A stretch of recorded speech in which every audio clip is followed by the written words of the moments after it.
বাংলাদেশের যত non MPO শিক্ষা প্রতিষ্ঠান আছে, মানববন্ধনে বলছি মোসাম্মদ কাজল রেখা প্রতিষ্ঠান আছে স্বীকৃতিপ্রাপ্ত, আমাদের প্রধান আবেদন প্রধান উপদেষ্টার কাছে যাতে থেকে আমরা প্রত্যেকটা উপজেলা যতগুলো নন এমপিও প্রতিষ্ঠান আছে সমস্ত আমরা যোগদান করতে পারি এবং আমাদের আন্দোলনকে যাতে আমরা সম্মানিত উপস্থিতি আমাদের অগ্রগতির দিকে নিয়ে যাওয়ার জন্য রাজপথে নামতে হয় তখন দাবি নিয়ে রাজনীত হচ্ছে তাদের উপরে জেলায় শিক্ষা অফিসার উপজেলা শিক্ষা অফিসাররা যান এই প্রতিষ্ঠান প্রথমে করতে হবে, তার মধ্য দিয়ে আমাদের যে গণ অভ্যুত্থানের আকাঙ্ক্ষা সেটা পূরণ হবে। দাবি আজকে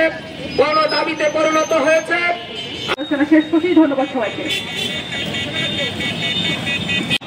আপনারা জানেন একজন শিক্ষক হাই স্কুলের যে শিক্ষক, একই সাথে এর সাথে সাথে সরকারের কাছে আহ্বান জানাচ্ছি